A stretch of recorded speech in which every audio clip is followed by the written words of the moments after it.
दोस्तों पिछले वीडियो की तरह आज की वीडियो में भी हम उन्हीं क्वेश्चनों को सिलेक्ट किए हुए हैं जो पिछले एग्जाम में बहुत बार रिपीटेड हैं और आगे आने वाले एग्जाम की दृष्टि से भी बहुत ज़्यादा आईएमपी हैं। जैसा कि दोस्तों आप देख पा रहे हैं, दो क्वेश्चन ये लिखे हुए हैं। तो आज हम इसी पैटर्न के घटते बढ़ते क्रम में असेंडिंग डिसेंडिंग ऑर्डर वाले क्वेश्चनों को हल करेंगे, जो कि पिछले वीडियो में हमने घातांकरणी के प्लस माइनस वाले घटते बढ़ते क्रम के क्वेश्चनों को हल किया हुआ था। बहुत ही शानदार वह वीडियो है। अगर आपने नहीं देखा है तो आई बटन में वह वीडियो आपको मिल जाएगा, तो आप वहां से देख लीजिएगा। फर्स्ट क्वेश्चन देखते हैं दोस्तों। निम्नलिखित को घटते क्रम डिसेंडिंग ऑर्डर में लिखिए।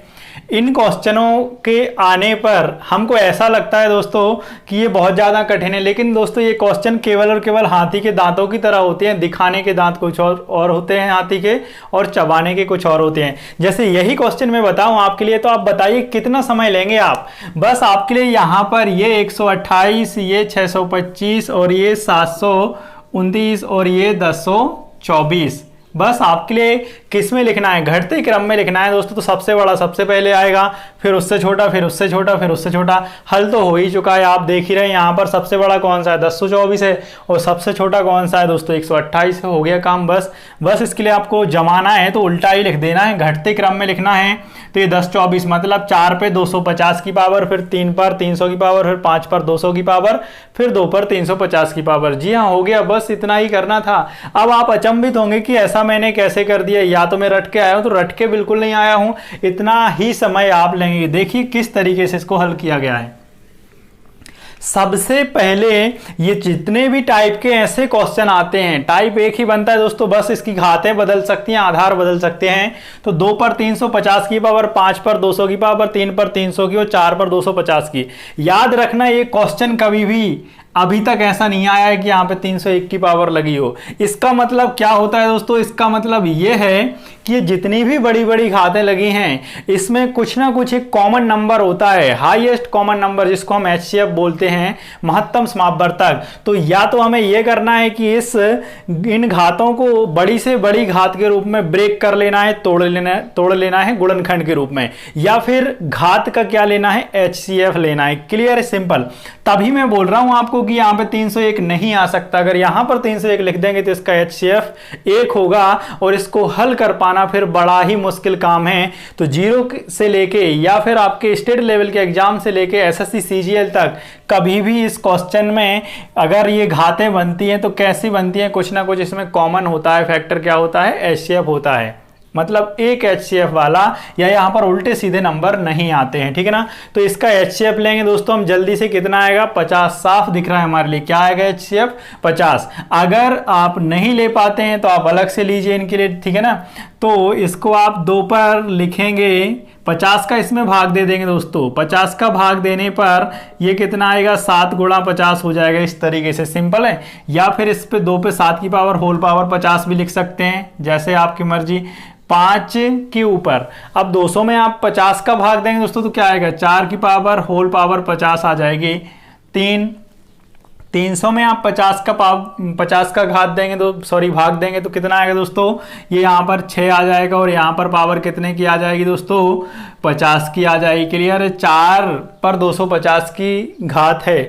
250 में आप 50 का भाग देंगे दोस्तों, कितना आएगा, 5 बार जाएगा, और 50 की पावर, क्योंकि 50 का आपने भाग दिया हुआ है। यहाँ पे अभी भी आप गुणा करेंगे तो क्या बनेगा, 250, यहाँ भी गुणा करेंगे 300, यहाँ भी गुणा करेंगे 200, यहाँ भी गुणा करेंगे 350। अब ये 50 हमारे लिए किसी काम का नहीं है, चाहो तो आप लिखें चाहो ना लिखें। 2 पे 7 की पावर दोस्तों 128 बनता है, 5 पे 4 की पावर 625, 3 पे 6 की पावर दोस्तों 729, 4 पे 5 की पावर बनता है 1024। चाहें तो आप 50 की घात लगा भी सकते हैं, उससे कोई फर्क पड़ेगा नहीं, क्योंकि अगर आधार छोटा है जो और एक आधार बड़ा है, तो छोटे आधार पर और बड़े आधार पर दोनों पे घातें समान हैं, तो बड़े आधार की ही वैल्यू बड़ी होगी और छोटे आधार की वैल्यू छोटी होगी।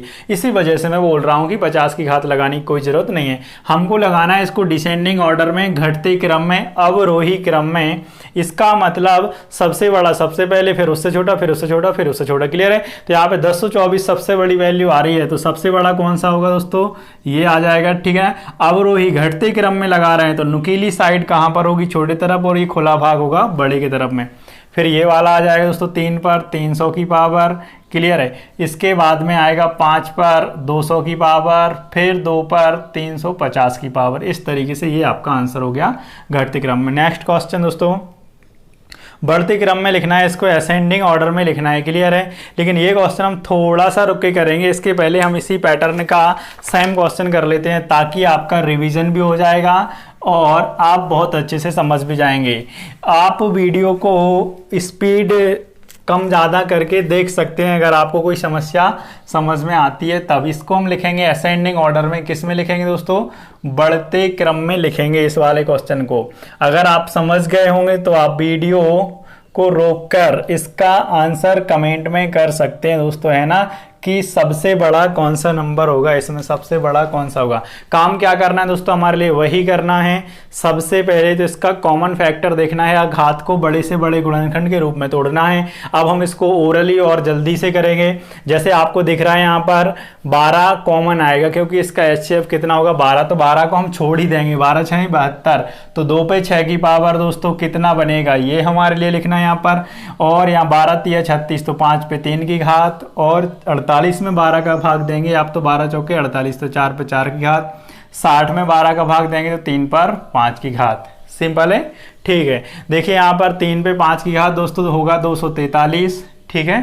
4 पे 4 की पावर दोस्तों अगर आपको तोड़ने में समस्या होती है तो जैसे कि 4 का घन आप जानते हैं 64, 64 का आपको कितना और करना दोस्तों 4 गुना और करना है तो कितना आ जाएगा 256 आ जाएगा दोस्तों, यहाँ पर सॉरी 256 आ जाएगा, क्लियर। इस तरीके से 5 का घन आप जानते हैं 125 होगा। 2 पे 6 की पावर, 2 पे 4 की पावर दोस्तों कितना होता है 16 होता है ना। 16 दूनी 32 दूनी कितना आ जाएगा 64। हमको कैसे लिखना है? बढ़ते क्रम में लिखना है, असेंडिंग ऑर्डर में, मतलब सबसे छोटा फिर उससे बड़ा फिर उससे बड़ा फिर उससे बड़ा। तो अगर आप देख पा रहे हैं तो सेम ये पूरा का पूरा किस में लिखा हुआ है? बढ़ते क्रम में ही लिखा हुआ है। तो हमें कुछ नहीं करना, बस साइन लगा देना है। अब बात करते हैं दोस्तों हम क्वेश्चन 3 की, क्लियर है। ये क्वेश्चन हमारा कौन सा था? सेकेंड था, क्लियर है। ये क्वेश्चन नंबर 3 है। ये थोड़ा सा चेंज है लेकिन काम इसमें अभी भी वही करना पड़ता है दोस्तों। क्या करना होता है हमारे लिए? HCF से ही गुजरना होता है। तो इसको मैं लिख रहा हूं ऊपर, आप थोड़ा सा ध्यान देना। 3 पर ये जो घात लिखी हुई है, जब भी 3 का ये वर्गमूल होता है और 3 का ये घनमूल होता है, ध्यान देना आप थोड़ा सा। तो इसको हम ऐसे लिखते हैं और इस घात को हम कैसे लिख सकते हैं? सॉरी, अगर ये घनमूल है तो 1/3 की लिखते हैं, क्लियर है। अब आपको पता होगा कि यहाँ पर कोई भी पावर मतलब 13 भी होते हैं, यहाँ पे 1/13 की घात लगा देंगे, सिंपल है, ठीक। इस तरीके से तो इसके लिए लिखेंगे हम 3 पर 1/3 की घात, 4 पर 1/4 की घात, 6 पर 1/6 की घात और 12 पर 1/12 की घात। अब ये क्वेश्चन सिर्फ और सिर्फ हम क्या कर रहे हैं? वही कर रहे हैं कि हाथी के दांत हैं, ये दिखने वाले चबाने वाले इसके बहुत छोटे होते हैं ना, या अंदर होते हैं। इसी तरीके से इसको हम आपको लिख के दिखा रहे हैं तो समय लग रहा है, नहीं तो आपको अगर एग्जाम में करना या फिर मैं ओरली करके बताऊं तो मात्र 1 सेकंड के अंदर हल हो जाएगा। यहां पर हमको ये देखना है, ये जो आधार हैं, घातों के आधार हैं, बेस हैं या हर हैं, इनका LCM का गुणा हम ऊपर कर देंगे ताकि क्या होगा, ये आधार कैंसिल हो जाएंगे। तो LCM कितना आ रहा है दोस्तों? LCM होगा आपका कितना 12, तो 12 का गुणा हम सभी में कर देंगे जल्दी से अंश में। 12 का गुणा ये कर दिया हमने, ठीक है ना। तो यहाँ पे 3 चौके 12, तो 3 पर कितने की घात आई दोस्तों? 4 की। 4 का 3 गुना 12, तो 4 पर 3 की घात, और 6 का 2 गुना 12, तो 6 पर 2 की घात, 12 का 1 गुना 12, तो 12 पर 1 की घात, क्लियर है। हमको असेंडिंग बढ़ते क्रम में इसको लगाना था। 3 पे 4 की पावर दोस्तों आप जानते हैं कितना होता है? 81 होता है। 4 का घन 64, 6 का वर्ग 36 और ये 12। बढ़ते क्रम में लिखना है असेंडिंग ऑर्डर में, तो सबसे पहले छोटा फिर उससे बड़ा फिर उससे बड़ा फिर उससे बड़ा। तो यहाँ पर अगर हम देखें तो ये बढ़ते क्रम में इस साइड लिखा हुआ है तो इसको ऐसे लिख देंगे हम, ठीक है ना।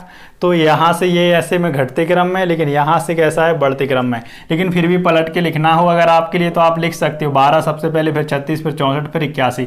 मतलब इन्हीं घातों को आप उतार सकते हो या इन्हीं नंबर को, इन नंबर को आप उतार सकते हो, ठीक है ना। अभी अगर मैं बात करूँ इसके पैटर्न की तो पैटर्न कुछ इस तरीके से हो जाएगा।